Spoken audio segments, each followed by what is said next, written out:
No voy a ir a la pausa porque ya está aquí con nosotros el doctor Luis Eduardo Rey Vázquez, ministro del Superior Tribunal de Justicia. Se adelantó, llegó demasiado temprano, doctor. ¿Cómo le va? Buen día. Buen día, Daniel. A ver, ahí, ¿le da? Ahí, está bien, abierto el micrófono. Ahí, ¿cómo le va? Buen día. Buen día, Daniel. Muy bien. Yo lo escucho bajito, ¿puede ser o no? Puede ser. A ver, me parece que te escucho bajito. ¿Un poquito más? A ver, ¿podés saludar nuevamente? Buenos días, Daniel. Ahí está, muy bien. Está hecho bolsa la garganta el hombre. No, lo que pasa es que espera que tomo agua. Domingo a la mañana. Mientras que toma agua, yo que siempre nunca hago editoriales, o trato de no hacerlo, porque por ahí también se me pasa, una vez que se va el entrevistado. Y como el entrevistado viene a hablar de cuestiones obviamente vinculadas a la justicia, y esta semana se ha definido 3 cosas importantes de la justicia, lo voy a hacer antes, como para que sepa de dónde parto yo mis ideas. Es breve nada más, no le voy a pedir, no le voy a obligar a escucharme tanto tiempo. De los 3 fallos judiciales, cuestión de cupo, Semborain Peloso y la cuestión de referida a exclusivamente a las reelecciones. Hay en 2 que estoy completamente en desacuerdo. No soy de dar argumentos jurídicos porque no soy abogado y porque tampoco soy parte y tampoco tengo la oportunidad de ver el expediente como para saber cuál ha sido el camino. Pero sí, uno como ciudadano entiendo que puede opinar tranquilamente de lo que ocurre en el ámbito tanto del Poder Judicial como Ejecutivo como Legislativo. Primero, lo que ha resuelto el Superior Tribunal de Justicia me parece que viola completamente el criterio de igualdad, porque la cuestión de cupo no comenzó en la década del 90 con Menem. Esto viene de mucho antes, cuando la Argentina ingresó en los tratados internacionales sobre los derechos humanos, y ahí se habló de la igualdad de oportunidades. Ahí ya se hablaba de la igualdad de oportunidades de la mujer, al igual que el hombre. Eso es lo que se visualizó. Y con esa cuestión de cupo o de género, que primero era cupo femenino, que ahora está muy mal dicho porque no existe el tema del cupo femenino, se intentó dar equipararlo. Con lo que se resolvió sobre el caso del Senado provincial y la lista de ECO más Cambiemos, es dejarle a la mujer a los premios, no es darle igualdad. Más allá de eso, entiendo claramente que termina de mostrar que siempre ha tenido una mirada machista el gobierno provincial. Ese es uno. El caso de Semborain y Peloso, la verdad es que no me termina de cerrar por el hecho de que todavía falta una tercera instancia, en el caso de Peloso, como es la Corte. Y en el caso de Semborain parece muy raro poder explicarle a la ciudadanía que un tipo que le pegó a otro tipo, por esa cuestión nada más, no esté habilitado o no puede ser candidato. Cuando hay funcionarios, o mejor dicho, hay personas que son involucrados por delitos que tienen que ver con la administración pública y que pueden ser tranquilamente candidatos. Ese es el segundo. Y el tercero, estoy completamente de acuerdo, quizás el más polémico, estoy completamente de acuerdo con el Superior Tribunal de Justicia. Pero no voy a dar argumentos jurídicos sobre si el legislador que quiso decir si es el intendente, el viceintendente es lo mismo. No, no, no. Yo voy a otra cosa que para mí es más simple para el ciudadano. ¿Al ciudadano qué se le ofrece? ¿Qué se lo pone como oferta electoral? El corte es vertical de la boleta, no horizontal. En la misma boleta va el candidato a intendente y viceintendente, como en la misma boleta va el candidato a gobernador y vicegobernador. ¿Qué quiero decir? Que es obvio que el tipo que fue ya 4 años vicegobernador o viceintendente no puede ser candidato a intendente por un tercer periodo. ¿Por qué? Porque el mensaje que le damos a la ciudadanía es cualquier cosa, no es lo mismo. ¿Por qué? Porque el tipo eligió los dos. Que no es la misma función, que no es lo mismo, perfecto, eso explicarlo en otro momento, hacerlo de otra manera. Pero vos en la oferta electoral colocaste a los dos en el mismo espacio. Bueno, más allá de esto, de lo que significa mi opinión, ahora sí, le pido disculpas por esto. Insisto, se me apresuró, llegó temprano. Bueno, Semborain y Peloso, ¿cómo me explica? Bien, ante todo quiero señalar que el Superior Tribunal, cuando interviene en este tipo de cuestiones electorales, lo hace luego de que intervienen otras 2 instancias ordinarias locales. El Superior Tribunal lo hace en grado de extraordinario local, ¿no? Bien, entonces en esa línea la cuestión, digamos, por decirte, sustantiva, ¿no?, va a ser analizada previamente por estas dos instancias, ¿no? La cuestión aquí, para no entrar a tallar muy fino, digamos, y marcar una línea común, digamos, es que la Constitución provincial establece quienes no pueden ser, de alguna manera, candidatos, ¿no?, a un cargo público, y entre ellos figura quienes tengan una condena firme, ¿no? Es decir, todos los casos que por ahí se ha querido, digamos, traer a colación, por ejemplo, el caso del expresidente Menem, y por qué la Corte da vuelta, justamente el fallo en cuestión no está firme, ¿no? En el caso Semborain estaba firme, y quedó firme en febrero del 2016, cuando la Corte Suprema rechaza la queja contra la condena que impuso el Superior Tribunal con anterioridad. Incluso con anterioridad a mi ingreso, quiero aclarar, porque ya era un fallo que había sido dictado con antelación a esta fecha, ¿no? Ahora, la condena fue una condena condicional, y esto nos remite a la interpretación de otra norma que está en el Código Penal, que es el artículo 27. Y fundamentalmente lo que la doctrina penal específica, digamos, ha extraído, digamos, de este artículo, ¿no? Es decir, el condenado a condena condicional no cumple efectivamente la pena, y por lo tanto está sujeto a una serie de medidas de control, y por un periodo de 4 años posterior a la condena debe justamente cumplir. Recién a partir de ese momento, si no ha cometido otro delito y ha cumplido con las reglas impuestas, queda borrada la condena. Entonces, ¿cuándo deja de ser condenado una persona? Cuando desaparece esa condición, ¿no? Más allá que la pena diga 1 año y 6 meses, no, son 4 años. La pena es una cosa, O sea, es decir, sí, el efecto propio de la condena, que no lo ha fijado, no lo fija ni la Constitución provincial, ni la fijó el Superior Tribunal, la fija el Código Penal y la interpretación de esa norma que ha hecho la doctrina y la jurisprudencia. Claro, más allá de que lo que los abogados digan, no, que ya cumplió la condena, todo eso, no, la pena en realidad también tiene 4 años de que sería igual claramente no cumplió la condena, porque en definitiva fue de ejecución condicional, ¿no? Claro, sí. El caso de Peloso, la firmeza la adquiere, casi te diría, en los últimos días, porque si bien es cierto que uno podría pensar que todavía podría ir a la Corte, sí. Lo cierto es que lo que se resolvió es que el recurso de casación planteado para ir al Superior Tribunal contra la decisión del Tribunal Oral fue extemporáneo. Entonces quedó firme por esa circunstancia. Se le vencieron los plazos a Peloso. Eso es lo que... Y por eso por ahí se explica que en Cámara hayan resuelto, digamos, porque estaba habilitado, ¿no? Porque quizá en ese momento todavía se estaba dirimiendo esta cuestión de si fue temporáneo o no. Previa a la decisión se resolvió, si el superior resolvió la inadmisibilidad del recurso, y a partir de esta certificación de que se operó esta nueva circunstancia es que cuando tuvimos que resolver la cuestión de fondo de Peloso, ya evidentemente para nosotros está firme. Sí. Eventualmente podrá plantear otro recurso, ¿no? Pero bueno, el cómputo de los plazos en eso es estricto, ¿no? Sí. ¿Reelecciones? Bien, el tema de las reelecciones, a ver, el Superior Tribunal nunca se pronunció puntualmente por esta cuestión. ¿Qué quiero decir?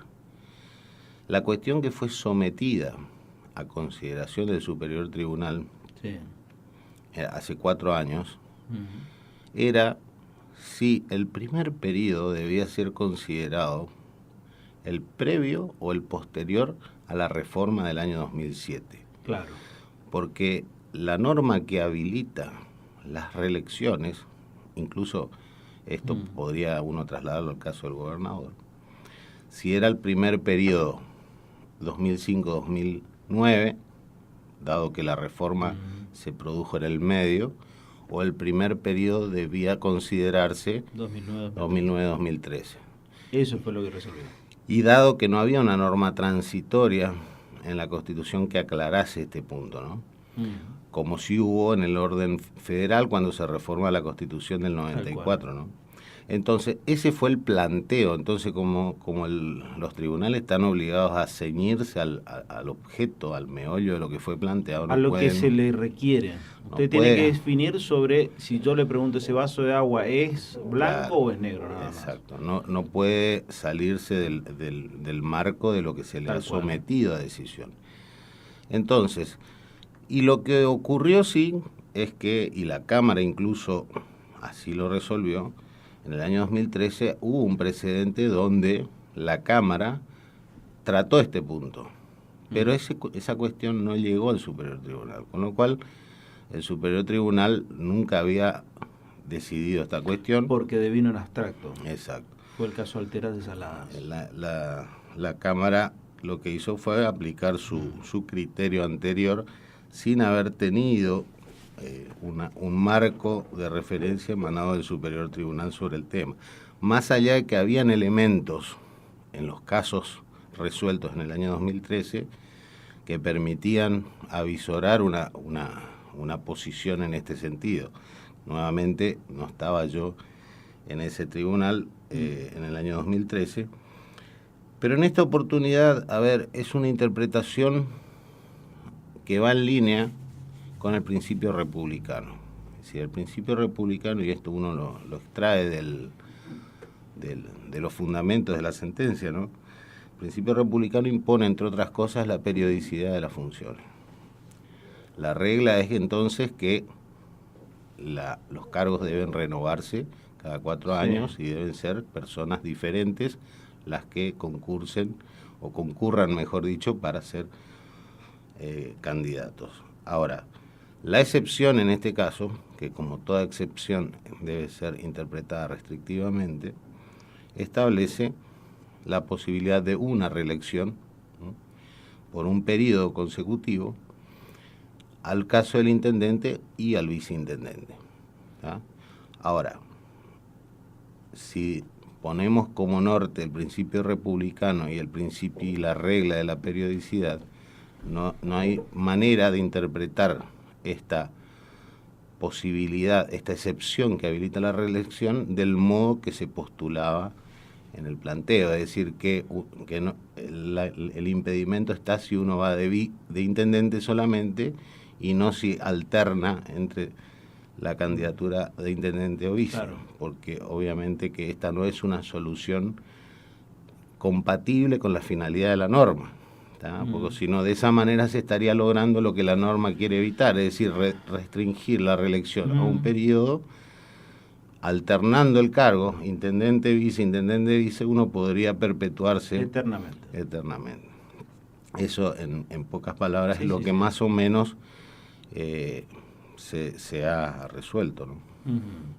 Ahora, en esa resolución colocaron en esa resolución lo hicieron erga omnes. Claro, lo que se hizo, lo que hace el Superior Tribunal, y en esto, como toda norma de derecho público local, es decir, la inteligencia que cabe asignar a una norma provincial, le cabe al máximo tribunal de la provincia, así como la Corte Suprema de Justicia de la Nación es el máximo intérprete de la Constitución Federal, claro, y de las normas federales. Los superiores tribunales cumplen este rol de ser máximo órgano de interpretación de las normas locales en el ámbito provincial y la interpretación que le cabe, razón por la cual, en aras a la seguridad jurídica futura, no hay manera de no asignarle efecto erga omnes a esta decisión, porque evidentemente estamos sentando una interpretación de cómo debe leerse esta norma constitucional para el futuro, ¿no? Para aquel que no sepa nada de derecho, erga omnes quiere decir que es aplicable a todos los casos. Es aplicable a todos los casos futuros.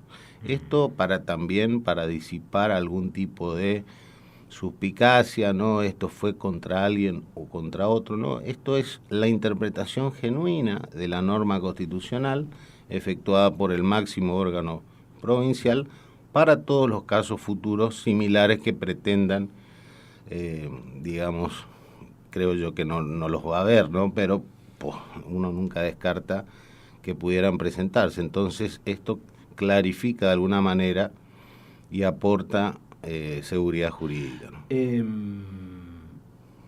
Esto obviamente, caso futuro, estamos hablando de lo que viene para adelante, ¿no? Futuro es futuro.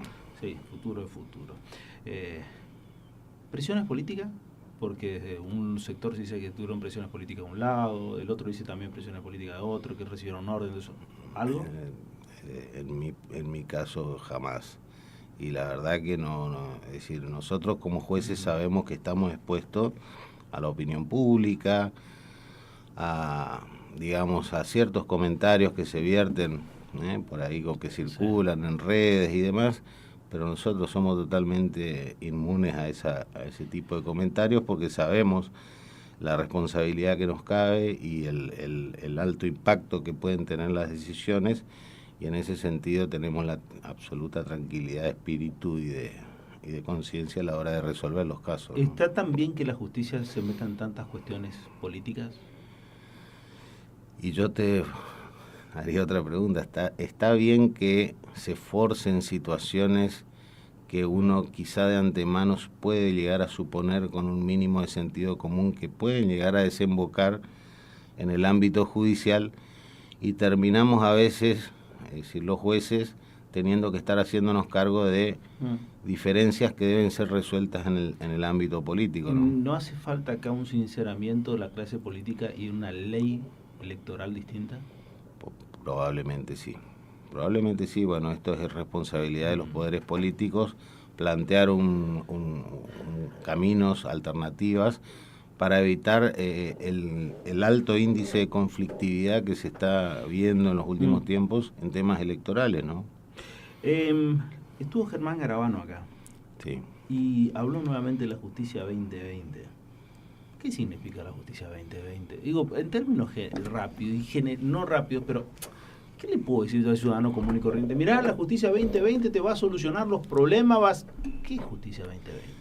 Bien, Justicia 2020 es un programa elaborado por el doctor Germán Garabano cuando estaba en el ámbito del Ministerio Público Fiscal de la Cava, y que obviamente desde que asumió como ministro lo implementó fundamentalmente para una serie de reformas, o plantear una serie de reformas en la justicia federal y nacional fundamentalmente, ¿no?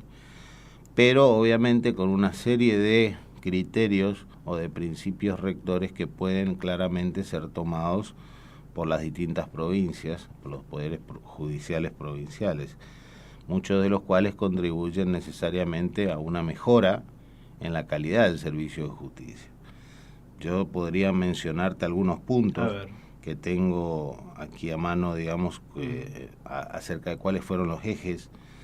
Fortalecer el Estado de Derecho y la independencia judicial, por ejemplo.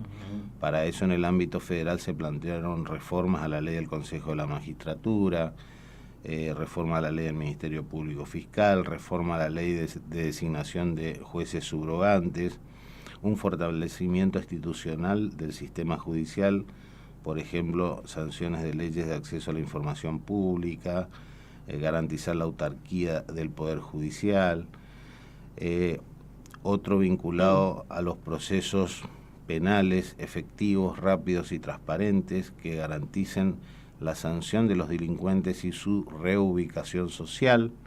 Para ello, una de las propuestas es implantar el sistema acusatorio, la oralidad efectiva en los procesos penales.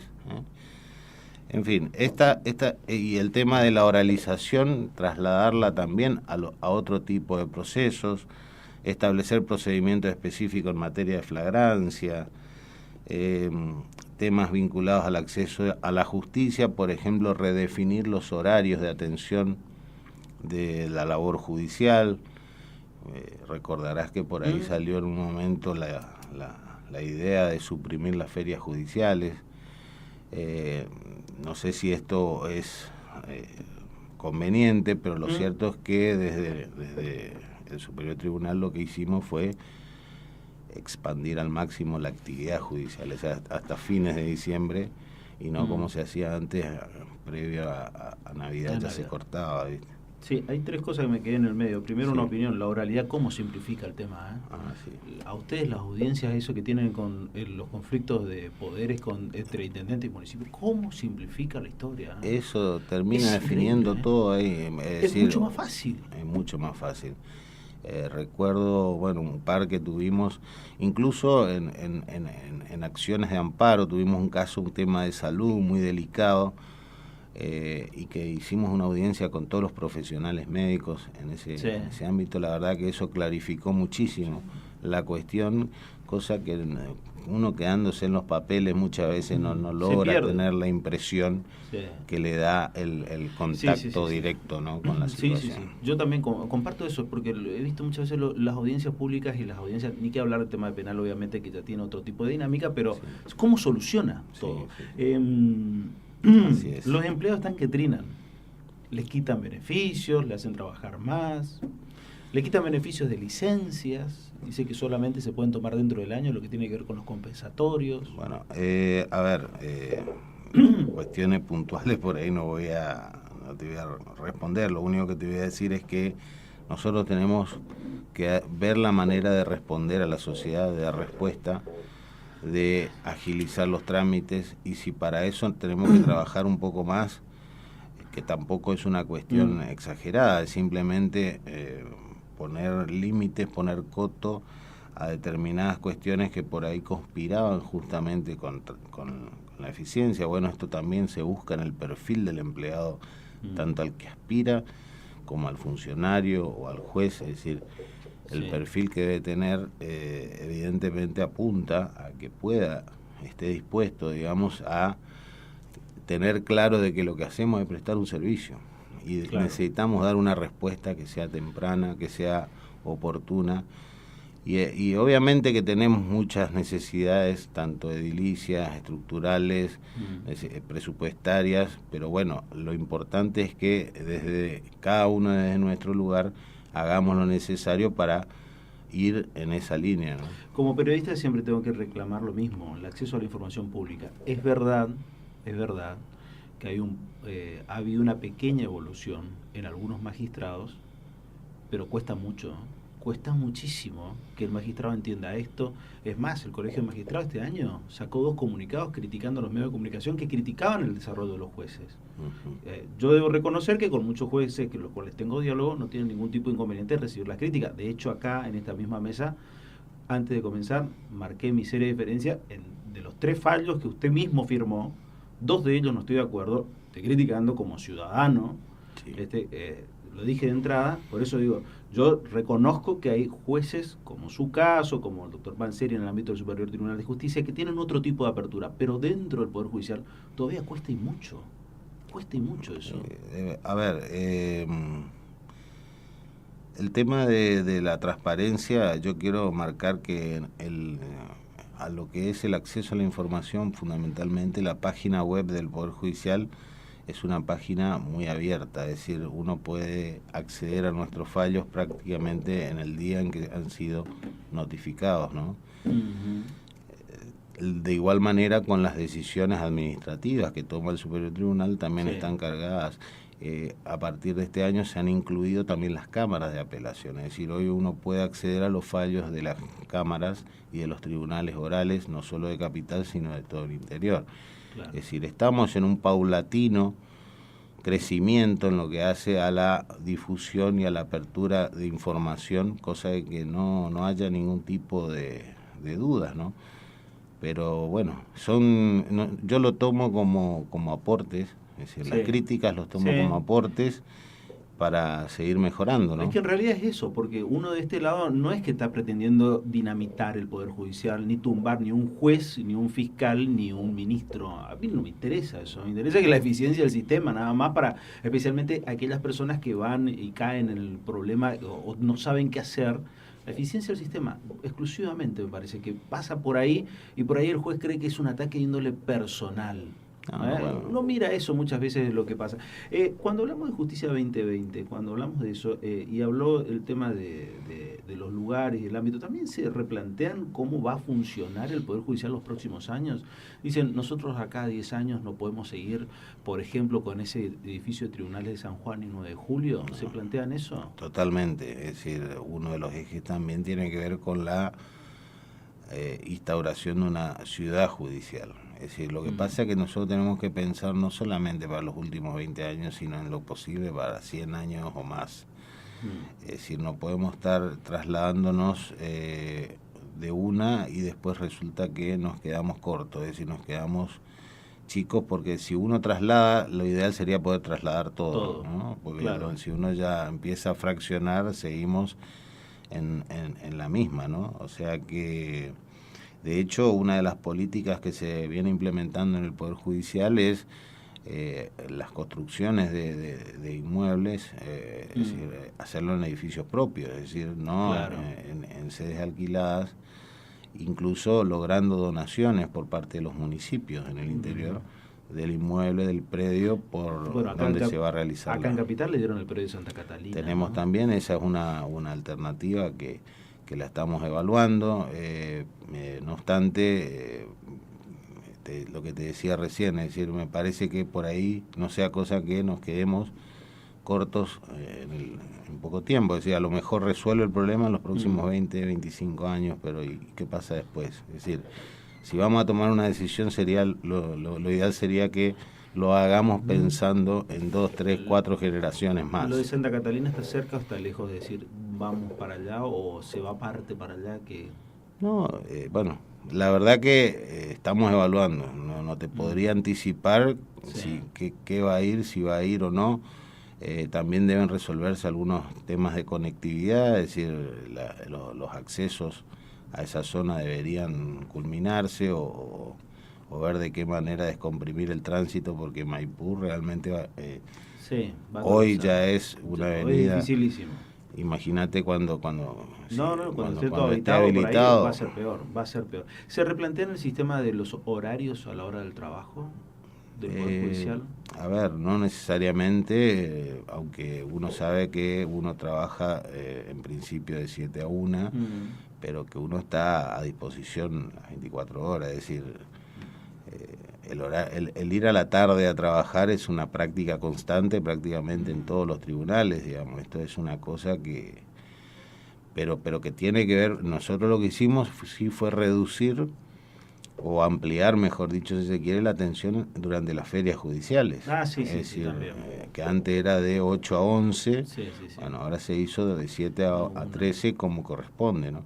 Ahora, esto permite incluso, porque uno puede decir el trabajo en feria disminuye, pero uno puede ir ganando, adelantando cuestiones para ni bien reanudada la actividad. Digo esto para la gente que ha quedado en feria y se ha notado, digamos, por lo menos yo lo he notado, que he quedado en una semana de feria en julio, el trabajo lo que hemos podido lograr en esa semana es muy difícil a veces en la vorágine de la actividad normal, ¿no?